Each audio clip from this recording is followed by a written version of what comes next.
I don't know why, I'm just disturbed. Please, someone come and save me. But the thing is, I'm not the only person on this planet that likes watching the human race be destroyed, which makes no sense, does it? But then when you go and watch people having to like kill their best friends because they're infected with a fungus and they're gonna die and go insane, you're like, okay, well, life ain't so bad after all. Maybe I'm actually living the dream. I'm like a mild doomsday prepper by now. Oh god, I sound insane. 14% of us think that we're going to have humanitarian breakdown / apocalypse in our lifetimes. Today I watched the last episode of The Last of Us, a well-known video game that's been made into a TV series on HBO. It is notoriously quite gory, a little bit horror, and it's post-apocalyptic. And when I watched the last episode, I was kind of left sad, reeling, a little bit distressed. But the problem is, I, like many others, love post-apocalyptic shows. I don't know what's wrong with me. So I delved into it basically, and I was like, should we be watching them? Why do we like watching them? And is it okay for our mental health? And I was actually kind of surprised about what I found out, because it's not really what I expected. So today we're going to be getting into dystopian, post-apocalyptic TV and movie shows, TV shows and movies, and whether they're okay for us, should we be watching them. So if you're new here, guys, I'm Dawn, I'm a doctor, and I kind of cover all things mental health, self-improvement-y, and I know this is a little bit of a weird one, but I was the emotion that I was left with after finishing The Last of Us was very mixed, because on one hand, I fucking loved the show. There might be some spoilers, by the way, if you haven't watched it. On one hand, I loved it, and I actually want to watch it again. I don't know why, I'm just disturbed, okay? Please, someone come and save me. But the thing is, I'm not the only person on this planet that likes watching the human race be destroyed, which makes no fucking sense, does it? Anyway, so I watched the last episode, and I'm going to give away a spoiler here. I was left with significantly weird emotions because the relationship between the two main characters is very complex, but also basically they could have saved humanity, but they didn't, but one of them would have had to die to do that. Anyway, what I realised was I don't think I was upset about the fact that it was post-apocalyptic, etc., etc. I thought the bloody storyline was amazing, and as a lover of storytelling and stories just in general, I love telling stories myself, I really did think it was great, and I was kind of sad, number one, for it to finish, but also because, I don't know, because it's finished. I think that's the end of that one. So then I was like, okay, why? I've also watched so many other dystopian post-apocalyptic things. Okay, let me name them. The Hunger Games, post-apocalyptic, dystopian. Snowpiercer, I've got some of them up on here because apparently WALL-E is one.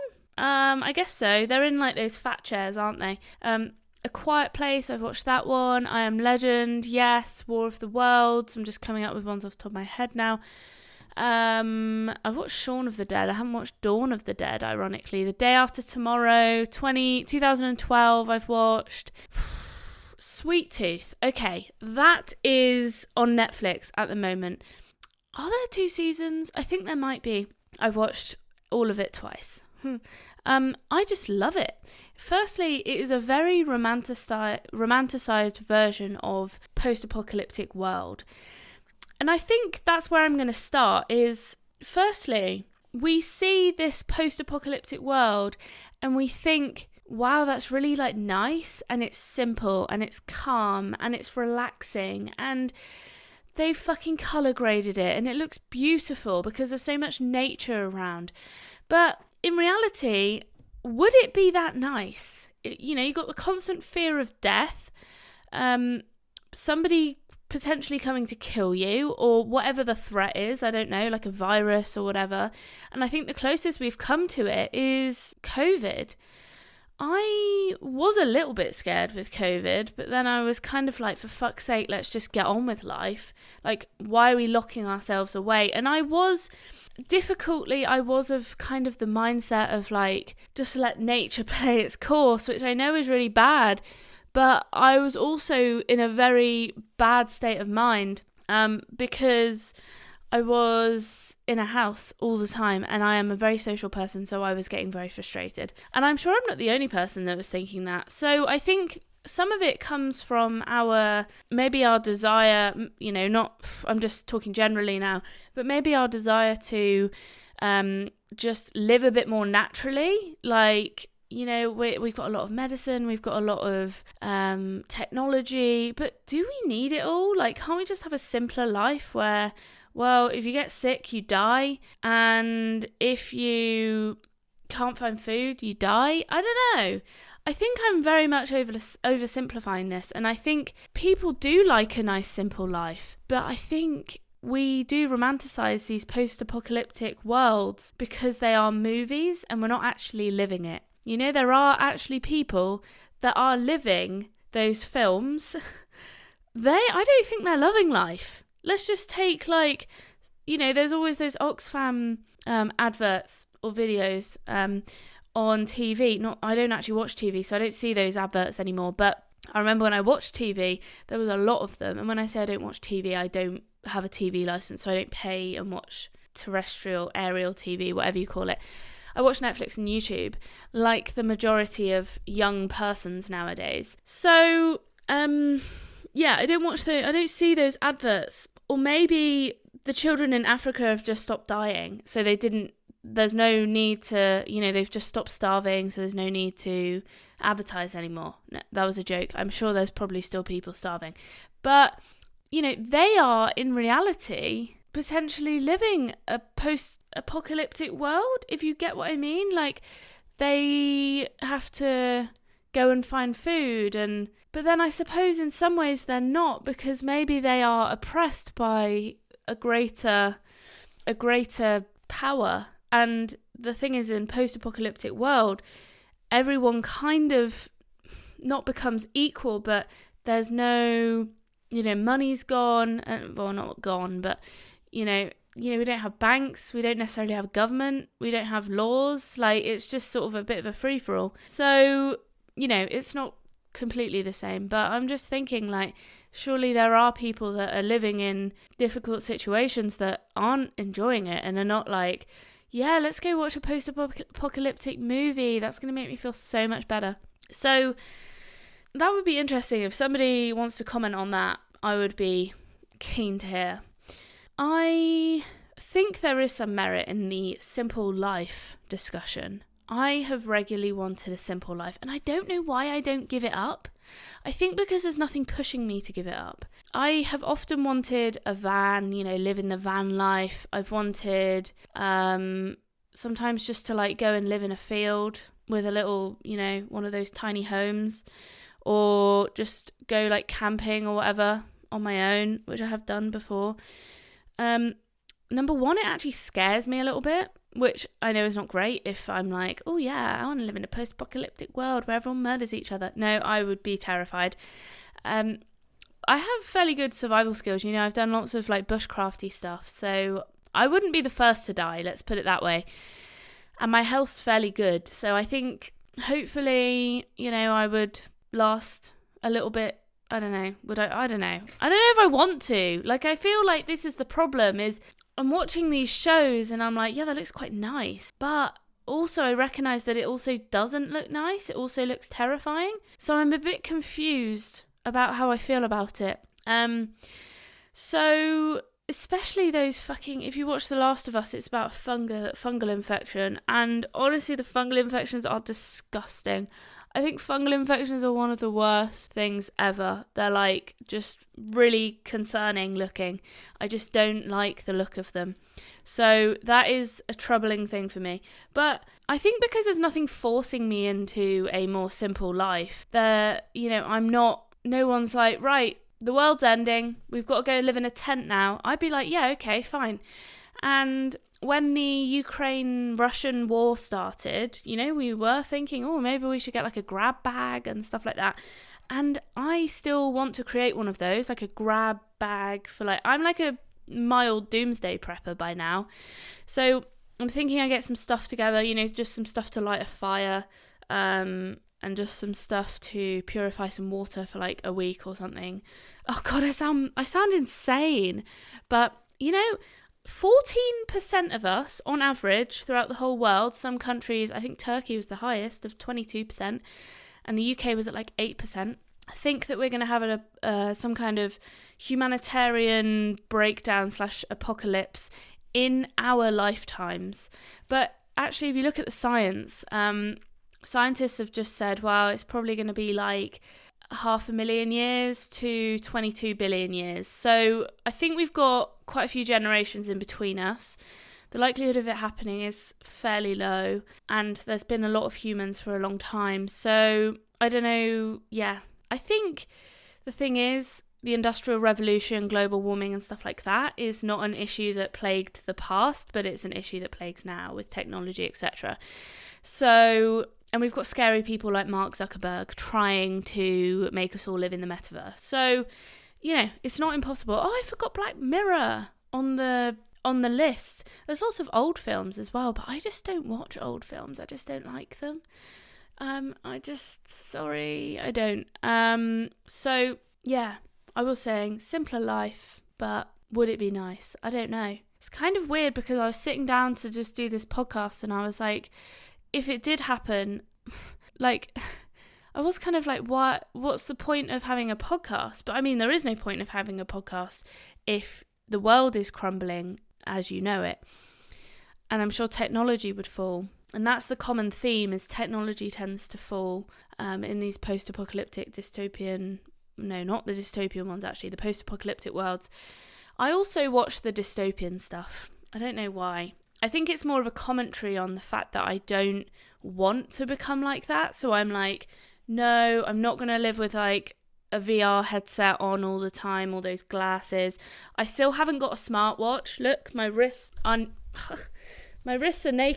naked wrists, because I'm just a bit like, do I need one? No, I actually quite like not knowing what the time is. I don't want my fucking wrist buzzing at me all the time. In fact, my phone is constantly on silent. It annoys people, but it doesn't annoy me. So that's probably the best thing. I don't reply to messages very quickly. So I'm like not the opposite of technology, but I just, no thanks. So I do like watching it to be like, no, I'm not gonna let this like control my life. And I think I was just adjusting the exposure because it was looking a little bit much. I think there is something to be said for watching these things and being like, right, that's the worst it can get. I don't want my life to become like that. So, you know, you watch Black Mirror, for example. It's on Netflix as well if you want to go watch it. It's a dystopian thing. It's generally about kind of technological weird shit is the only way I can describe it. And it's basically, let's say one of the episodes, like an ICU patient. This is probably one of my favourite. But basically they've got this like thing where you can upload your brain and life or something to a server. And you, depending on how much money you have, you can spend as much time or as little time in this server as you want. And there's like a lady who's paralysed, but she's like living her life through this imaginary universe. But it's kind of scary, and it's like, oh, I don't really want life to become that way. But by thinking, okay, that could be the worst case scenario, number one, life is better than that now.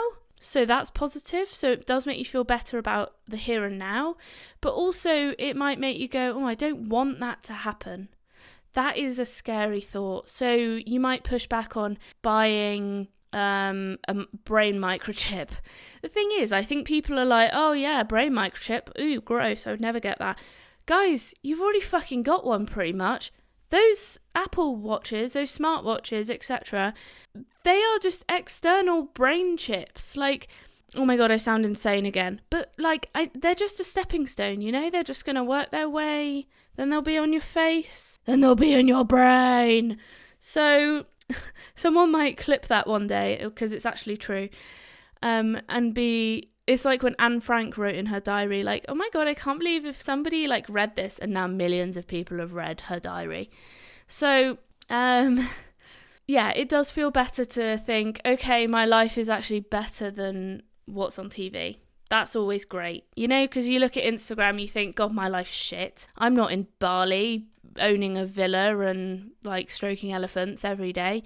Why can't I be doing that? Why am I not a millionaire? But then when you go and watch people having to like kill their best friends because they're infected with a fungus and they're going to die and go insane, you're like, okay, well, life ain't so bad after all. Maybe I'm actually living the dream. There's also another thing. I would say there's a kind of comfort in thinking, okay, my primal instincts and my physical abilities and, you know, primal abilities would be able to be utilised. And it's not just about like societally, oh, well, I was born into a royal family, therefore I am rich and I am the best. No, if you can't fucking survive, money ain't going to help you now. So it just kind of equals people onto more of a level playing field. And you feel like, well, my skills are more utilisable because, well, there ain't nothing else. So that's always a little bit reassuring. But yeah, a lot of psychologists have said it's a coping mechanism and it's actually like maybe a good thing, because it's like if you can see the worst case scenario, then it's settling. You're like, oh, okay, I've seen the worst case scenario. It can't get worse than that. So yeah, I've got it all figured out. There's also some kind of knowledge of having something so uncertain and unknown is actually quite unsettling. People don't like to not know what's going to happen. On the other hand, there are some people who don't want to know what's going to happen. And yes, there are opposite ends of the spectrum. And I would say there are some people who aren't going to watch these shows no matter what. Like, some people it's going to be really anxiety provoking and really kind of scary, and they don't like the horror. Like my mum, for example, like I could never see her watching The Last of Us. Like she doesn't like blood. I just don't feel like she would watch it. So there are some people who wouldn't benefit from it. And also I think there's some merit in potentially protecting children from it. And I think there are some children appropriate post-apocalyptic shows, because it's not that there's like a you shouldn't let children watch it, but it's maybe you shouldn't let children watch all the gore and the jump scares and all of that stuff, but actually teaching them about climate change and post-apocalyptic world stuff and dystopia and technology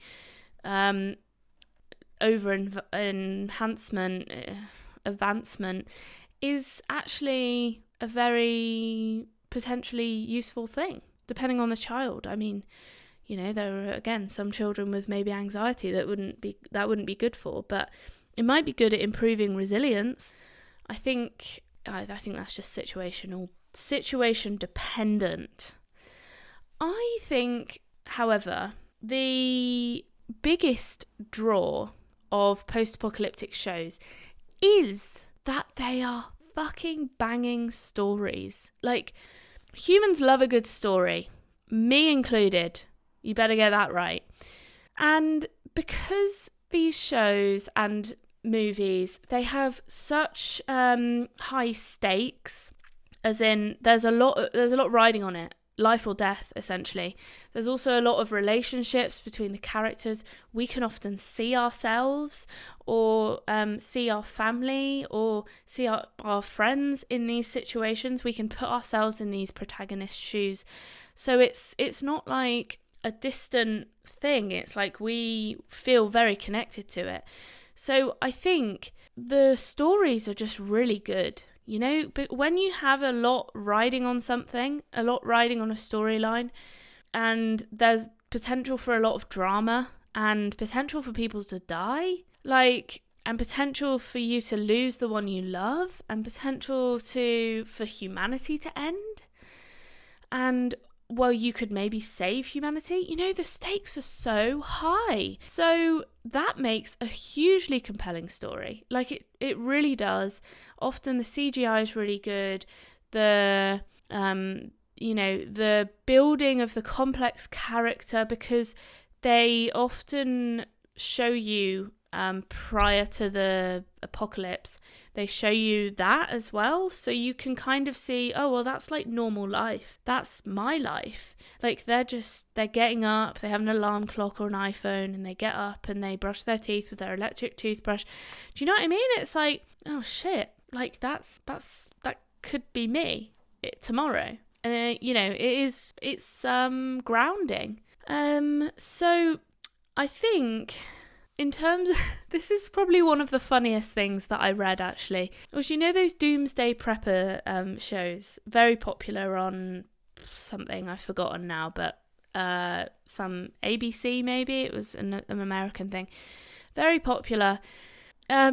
Basically, someone it was an article. They basically said that doomsday preppers feel more settled, feeling their anxiety is like relieved because they have a goal to work towards. And it's like, okay, I have a goal, like I'm going to collect all this food and I'm going to prepare for the end of the world or societal breakdown or, I don't know, the bomb drops or something like that. Then I will have loads of food and I'm prepared. And some people love being prepared, you know? I mean, I've got fucking loads of cans of beans in my cupboard. Not on purpose, but also, like, you know, if the worst did happen, I'd survive maybe a couple of weeks. Maybe even, do you know what? Maybe even longer. Maybe even like a month. No, maybe longer. Honestly, there's so much fucking food in that cupboard you would not believe. And I think some people do get settled in the thought that, oh, well, there's an end point to life. Which doesn't really work in my brain. Like, for me, I would just prefer it if there was no apocalypse. That would be great. If we could just carry on, the world starts, you know, getting better, we're nicer to the world. But I do think a lot of people think that humans are parasites, and if we all disappeared, or a lot of us disappeared, I'm not adverse to this theory as well. I don't like the idea of it, but, you know, I am a bit like, there's some horrible fucking people in this world, and we're killing a lot of animals, and I love animals, and we're killing a lot of plants, and I love plants. So it wouldn't be too much of a problem if the apocalypse were to happen and we were to restore some of the, you know, the world and let nature come back, you know. And I think a lot of people are thinking that. That's a common thought. So I guess to summarize, like, is it okay to watch them? I think in moderation, yes. Like, I was kind of surprised to see a lot of information that was like, yeah, like, they act as a coping mechanism. They're actually sometimes good for people's mental health. Obviously, if they freak you out, if they give you anxiety, if they give you stress, blah, blah, blah, blah, blah, probably not good for you. But on the other hand, there's people like me who kind of like it. And I love the storylines, and it does make me feel kind of, I don't know if it's intrigue or whether it makes me feel settled, like it's a coping mechanism. Either way, I'm not going to stop watching them. I'm waiting for the new Sweet Tooth. Wait, I can't remember if it came out. Anyway, I'm waiting for all the new seasons to come out of everything. And I will continue to watch them, despite it maybe not being good for me. I don't know. But also, I feel like I kind of learned something from them, like a bit, you know, how to, like, survive. So it's like, well, maybe it's not all that bad. It's like watching Bear Grylls. You know, the Bear Grylls Born Survivor. I was like, what's his thing called, his show? Born Survivor. And I've watched a lot of survival programs and done a survival course, not because I was like, oh my god, the end of the world, but because I'm kind of interested in it, and I would like to I like living a bit off the land, you know. If I if Tom were like my boyfriend, if he were like mega into it, as in moving to like a random field somewhere, I would be up for it. Would I still have a car? Yes, because I like to come and see humans. But I also thought the other day, I was like, I quite like a horse, like just a horse, and I tie it up somewhere and I go and do my thing. But like, that's not socially acceptable to take a horse to Tesco. So what are you going to do? I have to walk or go by car. No horses for me. But anyway, I hope you guys enjoyed that. If you did, give it a like. If you didn't, then just leave. And if you're listening on the podcast, please give it a 5-star review. That'd be super helpful, and also it boosts my ego, so I'm not going to lie. And yeah, I upload every Monday and Thursdays, and I love speaking to you guys. If you have any topics that you want me to cover, like leave it in the comments down below or send me an email, contact@diariesofadoctor.com, and I will see you later this week. Bye.